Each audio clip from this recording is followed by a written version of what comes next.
Okay, let's start with something from the natural world that just feels, well, wrong. Picture this. A baby gold chick, instead of pecking at its mother's beak for food, is pecking even more at a brightly painted stick. Or a mother bird, like that oyster catcher in the quote, choosing to sit on a giant, fake plaster egg while completely ignoring her own real ones. It sounds totally bizarre, right? But as we're about to see, this is a very real biological thing. And that brings us right to the heart of the puzzle for today. Why on earth would an animal, a creature shaped by millions of years of evolution, choose a fake over the real deal? More importantly, what does this strange little glitch in the animal kingdom tell us about our own world? A world that's just flooded with its own kinds of fakes, its own powerful lures. We're going to dive deep into this through an idea called the mirror phase. It's this theory that the exact same biological trick that fools a bird has been taken, put on an industrial scale by technology, and is now hijacking our own reality. So let's get into it. So here's our roadmap. First, we'll look at why these counterfeits are so powerful. Then we'll introduce two really important concepts, fine-tuning versus detuning. From there, we'll see how this whole thing scales up into an industrial lure factory, which brings us to our current situation, the mirror phase. And finally, the big one. Is there anything we can do about it? All right, first up, let's look at the evidence. Why does the fake sometimes have a stronger pull than the thing it's imitating? Well, the answer is buried deep in our biology. The fancy scientific term for this is a supernormal stimulus. Basically, it's when a fake exaggerates one key feature, like the reddest possible beak or the biggest possible egg, and it triggers a response that's even stronger than the real thing. And it's not just birds. Look at the male jewel beetle. It will literally try to mate with a specific kind of beer bottle because, to its brain, the bottle is bigger, shinier, and more perfect than an actual female beetle. It will do this until it freezes to death. You see the same thing with frogs who are more attracted to robotic calls than real ones. In every single one of these cases, a basic survival instinct gets hijacked by a counterfeit. Okay, so how do we get from a beetle on a beer bottle to, well, to us? The source material gives us this great metaphor to bridge that gap, the fork. And no, not the kind you eat with. Here, a fork is any tool that changes how we perceive the world. And it turns out there are two very, very different kinds.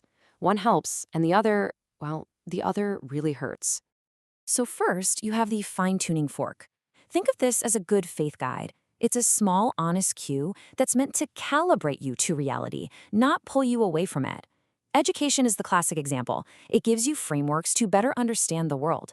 Or, like you see here, a simple porcelain egg in a nesting box gently teaches a hen where to lay. The key here is that these forks build your judgment. They're designed to help. And then you've got its dark twin, the detuning fork. And this is where things get really tricky. A detuning fork uses the same logic, but twists it. Instead of a minimal nudge, it uses an exaggerated lure to hijack your instincts. That beer bottle, that's a perfect detuning fork for the beetle. It isn't about building judgment, it's about completely short-circuiting it and derailing your connection to what's actually real. So let's put them right next to each other so you can really see the difference. On one side, fine-tuning, its goal is to calibrate reality. It uses minimal, honest cues. And the outcome is that it builds your judgment. On the other side, detuning, its goal is to derail reality. Its method is an exaggerated, counterfeit lure, and its outcome is to hijack your instinct. This fight between calibration and derailment is the key to understanding everything that's coming next. Okay, so we're way past birds and beetles now. What happens when you take the logic of the detuning fork and you put it on an industrial assembly line? Well, you get the engine of our modern digital world, a lure factory running on a global scale. And it turns out there's a formula. Step 1, exaggerate the cue. Create supernormal stimuli for us. Things like beauty filters that are smoother and more perfect than any human face, or clickbait headlines that are impossible not to click. Step 2, accelerate the pace. Use things like the infinite scroll feed, which is basically a slot machine's reward system, to make us feel compelled to keep going. And step 3, monetize the loop. You build an entire attention economy that makes money by keeping us hooked. And just look at how fast this all happened. In 2006, the algorithmic feed starts to manage our reality. Just 3 years later, the like button turns our experience into a performance. By 2014, AI can just replace reality on demand. And now, AI can puppet human motion itself. In less than 2 decades, the entire playing field changed. That timeline is short, it's decisive, and it's pretty devastating. So all of this brings us to right now, to our current condition, a state where these industrial-strength tuning forks aren't just a part of our world, they've become its operating system. Welcome to the mirror phase. So what is the mirror phase? Well, the name is a play on a classic idea in psychology called the mirror stage. That's the moment when a baby first recognizes itself in a mirror and forms a sense of me. It's a huge step. But the mirror phase is when that whole process gets industrialized and weaponized. The mirrors we look into now, our phones, our screens, they aren't just reflecting who we are anymore. They're giving us a template. They are dictating who we're supposed to be. This quote really just says it all, doesn't it? The image doesn't just show us something anymore. It replaces the real thing. And the lens, whether it's a camera or an algorithm, isn't just recording what's there. It's governing. It's setting the rules. And, this isn't some abstract philosophical thing. The mirror phase has real, measurable consequences. The source material argues that it's causing a cumulative breakdown across at least 9 distinct planes of our existence. We won't go through all 9, but let's just look at a few of the most obvious ones. Psychically, it creates this constant nagging feeling of not being good enough, leading to anxiety and depression. Physically, we're chasing an impossible digital ideal of ourselves. Socially, real connection gets replaced by performing for likes, and even physical space just becomes a backdrop, a set for us to perform on. Each one of these is a direct result of that lore factory working overtime.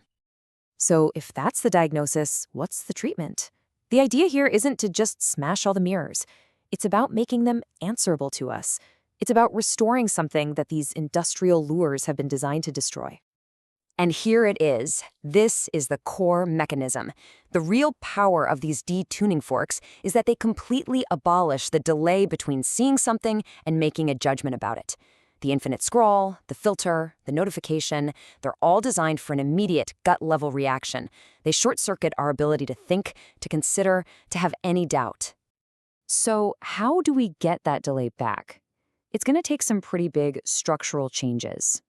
What if we had keyed images, where you could instantly see where an image came from and how it's been edited? What if we enforced a rule where the argument and the evidence had to come before the powerful emotional image? What if images had to be accountable, traveling with data that you could actually test? And maybe the most powerful idea of all, what if our digital experiences had an end? Imagine a feed that actually stops, that gives you a moment to breathe and to think. Which brings us to this final crucial question. The mirror phase has trained all of us to respond to an image with another image, or with an emotion, or just a reflexive click. The real challenge now is to relearn an older skill, the ability to pause, to bring back that crucial delay, and to answer an image not with an impulse, but with an argument. The real question is, can we?